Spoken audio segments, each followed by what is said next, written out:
everyone, welcome back. Today we are running through one of the most popular blogs on my entire website. It just blew up. It got 84,000 shares, so I figured, hey, let's put it on YouTube too, see what you all think of it. So if you can't tell by the title, we're talking about the 16 most invasive species sold at nurseries.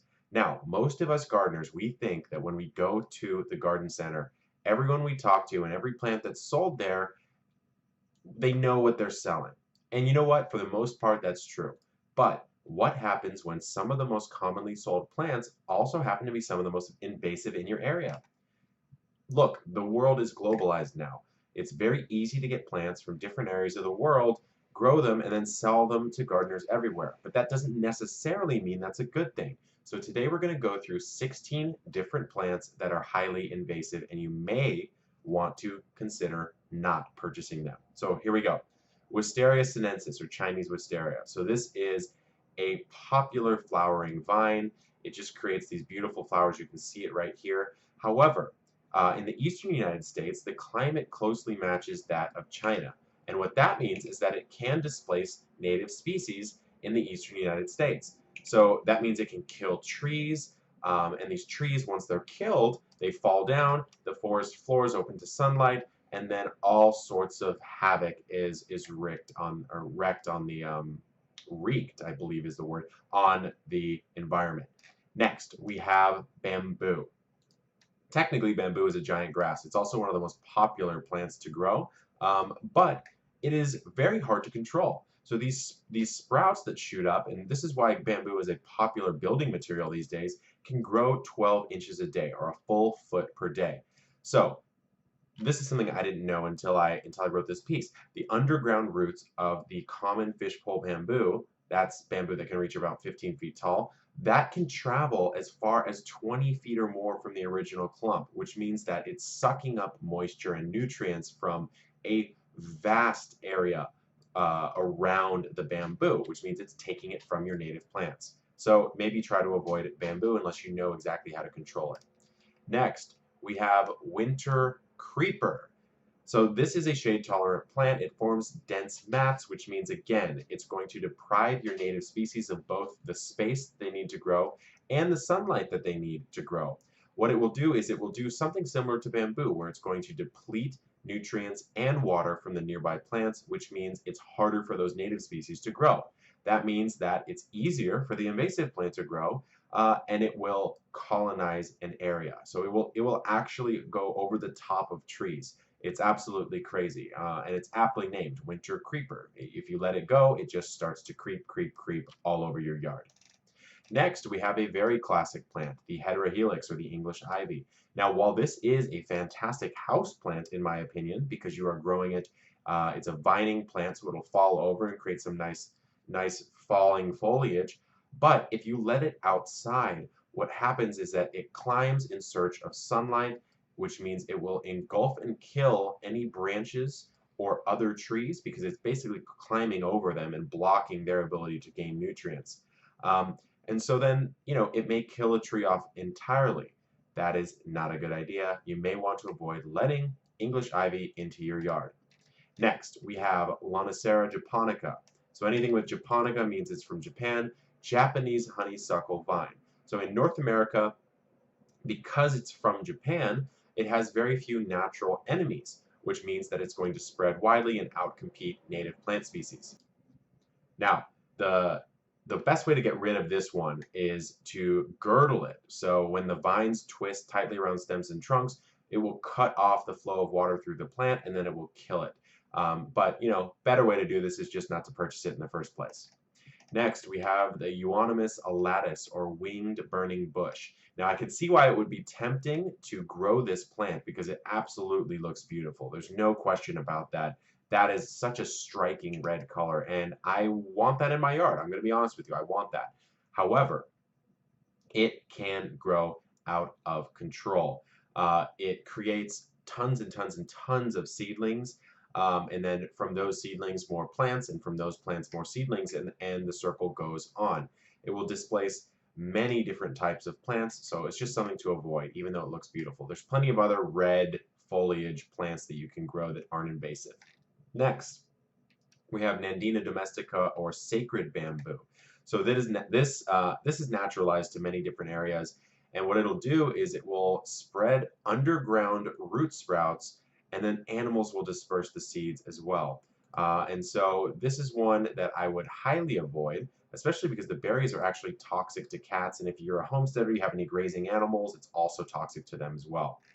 Next, we have Ligustrum sinense, Chinese privet. So this is another one that forms really dense thickets. It will shade out any other shrubs because it's going to be very dense and a bit taller, and then it's going to basically remove the ability of your native plants to get nutrients. So again, not a good idea.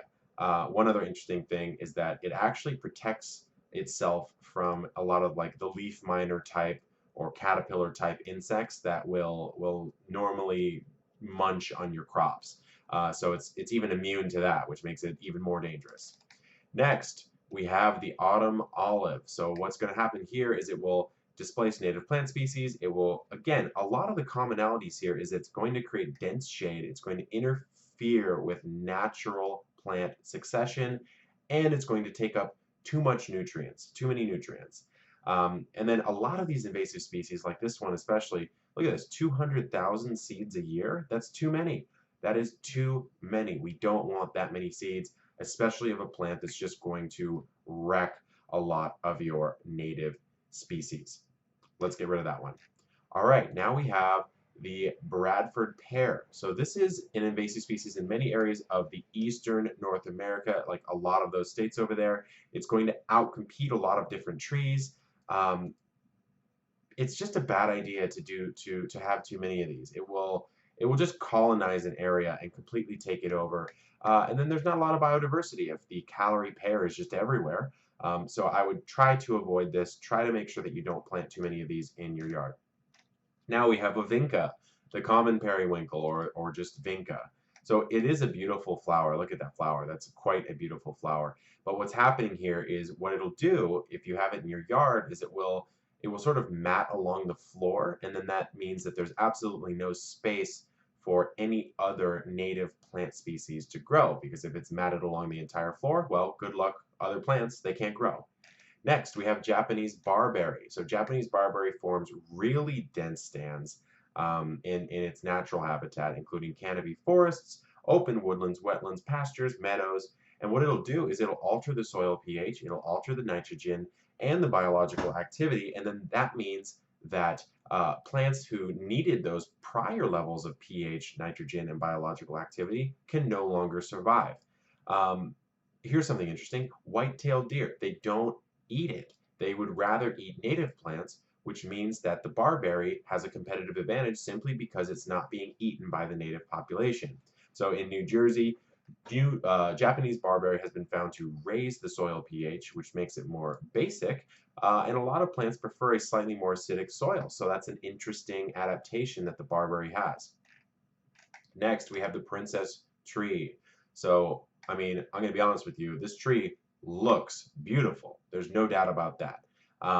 However, it will grow super fast, and it will take over places. And what's interesting is I live in Southern California. It can survive wildfire. The roots will come back and throw stems out really quickly, and it doesn't really care about soil type. So basically, it's an exceptionally hardy and fast-growing plant, which means that when other plants suffer, it will not, which makes it an invasive species because it can easily take over. Next, we have Clematis ternifolia, or sweet autumn clematis. So this is, again, another pretty good-looking plant. Nice flowers, very interesting. But what it'll do, as you can tell sort of by its action on this fence here, is it will just take over. It will create a dense blanket. It will block out sunlight to plants underneath. Not a good idea to grow. Here we go. Next one, weeping lovegrass. All these invasive species have really interesting names, in my opinion. So this is one that you should not use because, number one, it's not well grazed. If you're a homesteader, it's not grazed by wildlife, livestock, etc. That means that it becomes increasingly dominant. So again, this is one of those that a native species of animal does not eat, which means that it can outcompete other native plants. It grows quickly, it produces a ton of seed, it can spread, look at this, it can spread at a rate of 175 meters a year. That's so fast, that's insane. All right, next one. Japanese spirea or Japanese meadow sweet. Again, a lot of these, they have these names, Chinese or Japanese, because they're coming from a different area of the world where they had natural competitors, they had natural predators, but now they don't. So we need to make sure that we do not purchase these. So what's going to happen with these is they will creep into meadows, forests, other open sites. Then they will just outcompete. The seeds can last for quite a long time in the soil, so it's really hard to get rid of them. You can kill all the plants, but then the seeds are there again, and then you'll have to make sure and rip out all those seedlings, maybe for even years at a time. So there we have it. Now here's something interesting. I got a ton of thoughts on this post, and people clearly care a lot about invasive species in their area. But the thing about invasive species is that sometimes these species are invasive and sometimes they're not. It really depends, and you can see a lot of people have.